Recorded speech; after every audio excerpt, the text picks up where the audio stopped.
नमस्कार दोस्तों, easy classes के यूट्यूब चैनल पर आप सबका एक बार फिर से स्वागत है। दोस्तों, आज हम जिस टॉपिक पे चर्चा करने जा रहे हैं वो है महिलाओं को हाल ही में इंडियन आर्मी में परमानेंट कमीशन स्थायी कमीशन दे दिया गया है। मतलब कि अब महिलाएं जो है वो पूरी सर्विस जो है वो आर्मी में कर सकती हैं। अभी तक जो है वो शॉर्ट सर्विस कमीशन के थ्रू ही जो है वो आर्मी ज्वाइन कर सकती थी। 14 साल उसकी लिमिट होती थी। तो इस पर जो है वो मिनिस्ट्री ने अभी हाल ही में डिसीजन लिया है। हालाँकि ये high court supreme court of India जो है उसने फरवरी 2020 में ही ये डायरेक्शन दे दिया था कि महिलाओं को आर्मी में परमानेंट कमीशन दिया जाए। और कोर्ट ने ये भी कहा था कि 3 महीने के अंदर सरकार को इसके लिए गाइडलाइंस फॉर्म करनी है। तो अभी जो है वो सरकार ने उसी डायरेक्शन को फॉलो करते हुए हाल ही में गाइडलाइंस फॉर्म कर ली हैं। तो अब जो है ये चीज़ ऑफिशियल हो गई है, महिलाएं अब जो है वो परमानेंट कमीशन के लिए एलिजिबल हो गई हैं। तो आज की हमारी चर्चा का विषय यही है। तो फिर आइए आज का वीडियो शुरू करते हैं। Permanent commission to women officers. दोस्तों, अगर हम इस इशू के हिस्ट्री की बात करें तो 1992 से जो है वो ये बात शुरू होती है, जबकि सेंटर ने नोटिफाई किया था कि महिलाएं जो हैं वो 5 साल के लिए army postal service, JAG, army education corps, signal corps, intelligence corps for engineers, इन सब चीज़ों में जो है वो इन सब जो आर्मी के अलग अलग सेक्शंस हैं उनमें जो है वो काम कर सकती हैं। इसके बाद जो है वो 96 में मिनिस्ट्री ऑफ डिफेंस ने जो है वो ये क्लॉज डिलीट कर दिया था, जो 5 ईयर के लिए महिलाओं के सिलेक्शन का क्लॉज था उसको हटा दिया गया था। नवंबर 2005 में जो शॉर्ट सर्विस कमीशन का मामला था वो शुरू हुआ। शॉर्ट सर्विस कमीशन जो होता है उसमें इनिशियली 10 साल की सर्विस होती है, जिसको 14 साल के लिए एक्सटेंड किया जा सकता है। तो जो पहला बैच था जो महिलाओं का जो शॉर्ट सर्विस कमीशन के थ्रू आया था, वो 2008 में उसको जो है वो आर्मी में इंडक्ट किया गया था। इसके बाद 2003 और 2006 में वकील हैं बबीता पुनिया ने एसएससी शॉर्ट सर्विस कमीशन जो विमेन ऑफिसर्स के लिए थी, इसको बढ़ाने के लिए एक रिट दायर की दिल्ली हाई कोर्ट में। उन्होंने कहा कि राइट टू इक्वालिटी के चलते जो है वो महिलाओं को भी परमानेंट कमीशन दिया जाना चाहिए। इसके बाद मार्च 2010 में जो है वो इस मामले में अगला मोड़ आया, जबकि दिल्ली हाई कोर्ट ने ये डिसाइड किया कि SSC officers short service commission officers महिलाएं जो हैं, जो कि एयरफोर्स और आर्मी में हैं और जिन्होंने परमानेंट कमीशन के लिए ऑप्ट किया है, उनको जो है वो परमानेंट कमीशन दिया जाना चाहिए जैसे कि पुरुषों को दिया जाता है। और इसके बाद जो है वो गवर्नमेंट ऑफ इंडिया के ऊपर जो है वो कंटेम्प्ट प्रोसीडिंग्स भी चलाई गई इस मामले में। इसके बाद सितंबर 2011 में जो है वो फाइनली सुप्रीम कोर्ट में ये मामला गया और अब जाके जो है वो सुप्रीम कोर्ट ने इसी साल फरवरी में डिसीजन अपना फाइनल दिया है। तो दोस्तों, आइए फिर इस बारे में और डिटेल में भी चर्चा कर लेते हैं। तो सबसे पहले जो है वो हम लोग इसके बैकग्राउंड के बारे में जानते हैं कि ये क्या है। उसके बाद हम फिर इसमें जानेंगे कि जो अभी डेवलपमेंट हुआ है वो क्या है। तो सुप्रीम कोर्ट ने फरवरी में ये डिसाइड किया था कि जो शॉर्ट सर्विस कमीशन के थ्रू महिला ऑफिसर्स होती हैं उनको परमानेंट कमीशन दिया जा सकता है और साथ ही साथ उनको कमांड पोस्ट भी दी जा सकती है। कमांड पोस्ट का मतलब दोस्तों होता है, जैसे मान लीजिए आर्मी की कोई टुकड़ी है, कोई बटालियन है, उसको हेड करने का जो काम होता है उसको कमांड पोस्ट कहते हैं। तो अभी तक ये प्रोविजन था कि महिलाओं को अगर परमानेंट कमीशन दिया भी जाए तो उनको जो है वो कमांड पोस्ट नहीं दी जाती थी। तो सुप्रीम कोर्ट के इस डिसीजन के बाद, जिसमें उसने कहा कि महिलाओं को परमानेंट कमीशन दिया जाए और कमांड पोस्ट भी दी जाए, ये जो है वो एक बड़ा परिवर्तन इंडियन आर्मी में देखने को मिलेगा। जैसा कि मैंने आपको पहले भी बताया कि 2010 में जो है वो दिल्ली हाई कोर्ट का डिसीजन हुआ था और 2011 में जो है वो पार्टीज जो है वो सुप्रीम कोर्ट में गई थी। तो लगभग 10 साल के बाद उसके जो है वो डिसीजन देखने को मिला है, जिसको कि जो है वो विमेन एम्पावरमेंट की तरफ, राइट टू इक्वालिटी की तरफ जो है एक बहुत बढ़िया कदम देख माना जा रहा है।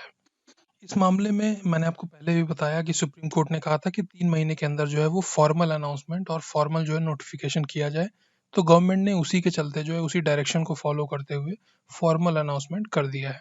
इसके बाद अगर हम शॉर्ट सर्विस स्कीम की बात करें, शॉर्ट सर्विस कमीशन स्कीम की बात करें, तो इसमें प्रोविजन ये था कि महिलाओं को आर्मी में एंट्री दी जा सकती थी। इनिशियली वो जो है वो 10 साल के लिए होती थी और बाद में उसको 14 साल तक के लिए एक्सटेंड किया जा सकता था। लेकिन एक इसमें अंतर ये था कि जो महिलाएं थी उनके जो रोल थे आर्मी में वो कुछ ही सेक्टर्स में थे, जैसे कि army education corps, corps for signals, intelligence corps या कॉर्प्स फॉर इंजीनियर्स। इन्हीं सब सेक्शंस में जो है वो महिलाएं जा सकती थी। महिलाएं जो है वो कॉम्बैट आर्म्स जो आर्मी के हैं उसमें नहीं जा सकती थी, जैसे कि इन्फेंट्री हो गया या आर्मर्ड हो गया। मतलब कि महिलाओं को फील्ड में पोस्टिंग नहीं मिलती थी, फील्ड में जाने की इजाज़त नहीं होती थी। उनके काम जो होते थे वो बैक ऑफिस के ही होते थे। तो ये डिसीजन जो है वो इन सब चीज़ों में परिवर्तन लाता है। एक बड़ा अंतर ये भी था कि जो पुरुष ऑफिसर्स थे जो कि शॉर्ट सर्विस कमीशन के थ्रू जो है वो आर्मी में आए थे, उनके लिए ऑप्शन ये होता था कि 10 साल की सर्विस पूरी करने के बाद वो जो है ऑप्ट कर सकते थे कि उनको परमानेंट कमीशन दिया जाए, लेकिन महिलाओं को ये सुविधा नहीं उपलब्ध थी। दूसरी चीज़ ये थी कि आर्मी में एक रूल होता है कि अगर कोई 20 साल की सर्विस करता है तभी जो है वो पेंशन के लिए एलिजिबल होता है। तो महिलाओं की जो सर्विस का जो मैक्सिमम पीरियड था वो 14 साल का था, इसलिए महिलाएं जो है वो पेंशन के लिए भी नहीं जो है एलिजिबल थी। और उसके बाद जो कमांड अपॉइंटमेंट होते हैं, मैंने आपको जैसे बताया कि कोई टुकड़ी या किसी बटालियन को हेड करने की जो जिम्मेदारी होती है, अभी तक वो भी महिलाओं को नहीं दी जा सकती थी। फरवरी 2019 में गवर्नमेंट ने एक पॉलिसी स्टेटमेंट निकाला था, जिसमें कि गवर्नमेंट ने कहा था कि जो एसएससी विमेन ऑफिसर्स होती हैं, मतलब शॉर्ट सर्विस कमीशन के माध्यम से जो महिलाएं आर्मी में आई हैं, वो कॉम्बैट सपोर्ट आर्म्स और सर्विसेज सेक्शन में जा सकती हैं। ऐसी 10 स्ट्रीम्स हैं जिसमें कि वो ज्वाइन कर सकती हैं, उनको परमानेंट कमीशन दिया जा सकता है। लेकिन इसके बाद भी ये कहा गया था कि जो कमांड अपॉइंटमेंट है वो उनको नहीं दिए जाएंगे और सिर्फ जो है ये स्टाफ पोस्ट पर ही काम करेंगी। तो ये जो है वो बहुत इसमें चेंज तो हुआ कि परमानेंट कमीशन मिल सकता है, लेकिन एक जो इम्पोर्टेंट एस्पेक्ट था कि जो महिलाओं को किसी बटालियन की किसी टुकड़ी की हेड करने की जो जिम्मेदारी थी वो उससे अभी भी वंचित रखा गया। अब अगर हम जो है वो इस जजमेंट की बात करें जो सुप्रीम कोर्ट ने निर्णय दिया था, सुप्रीम कोर्ट ने क्या किया कि जो सरकार का एक स्टैंड था कि 14 साल से कम जिन महिलाओं की सर्विस है उनको परमानेंट कमीशन के लिए कंसिडर किया जा सकता है, और उसके बाद जिन महिलाओं की सर्विस 20 साल से ऊपर हो गई है उनको तुरंत ही जो है वो रिटायर करके उनको पेंशन दिया जाए।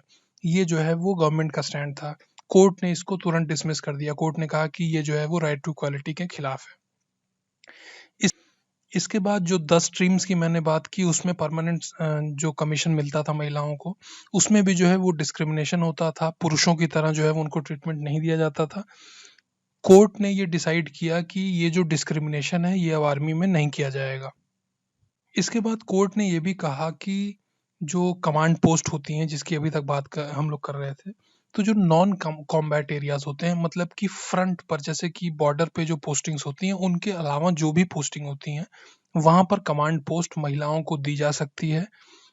ऐसा करना मतलब महिलाओं को कमांड पोस्ट देने पर पूरी रोक लगाना जो है वो आर्टिकल 14 में राइट टू इक्वालिटी के अगेंस्ट जाता है। कोर्ट ने ये निर्णय लिया। इसके बाद कोर्ट ने ये भी कहा कि ऐसा तो है नहीं कि जो पुरुष होते हैं वो ऑटोमेटिकली उनको कमांड पोस्ट मिल ही जाती है, तो ऐसा ही महिलाओं के साथ भी ट्रीटमेंट होगा। आर्मी के ऊपर पूरी तरह से ये निर्णय होगा कि केस टू केस बेसिस पे किसको कमांड पोस्ट दिया जाए और किसको कमांड पोस्ट ना दिया जाए। इसका पूरा डिसीजन जो है वो आर्मी का होगा, इसमें जो है वो कोर्ट कोई दखल-अंदाज़ी नहीं करेगा। लेकिन कोर्ट का जो मेन कंसर्न है वो ये है कि महिलाओं को और पुरुषों को आर्मी में इक्वल फुटिंग पे लाके खड़ा कर दिया जाए। कोर्ट ने ये ऑब्जर्व किया कि महिलाओं को कमांड पोस्ट ना देने का जो निर्णय है, उसका जो मुख्य कारण है वो ये है कि जो रैंक और फाइल है, मतलब कि आर्मी के जो जूनियर ऑफिसर्स होंगे महिलाओं के अंदर में, शायद उनको महिलाओं के अंडर में काम करने में समस्याएं हों। तो कोर्ट ने ये डिसाइड किया, कोर्ट ने ये व्यू रखा कि हमारे यहाँ जो ट्रेडिशन चला आ रहा है, हमारे यहाँ जो पेट्रियार्कल सोसाइटी है, उसमें अब धीरे-धीरे जो है वो चेंज लाने की ज़रूरत है।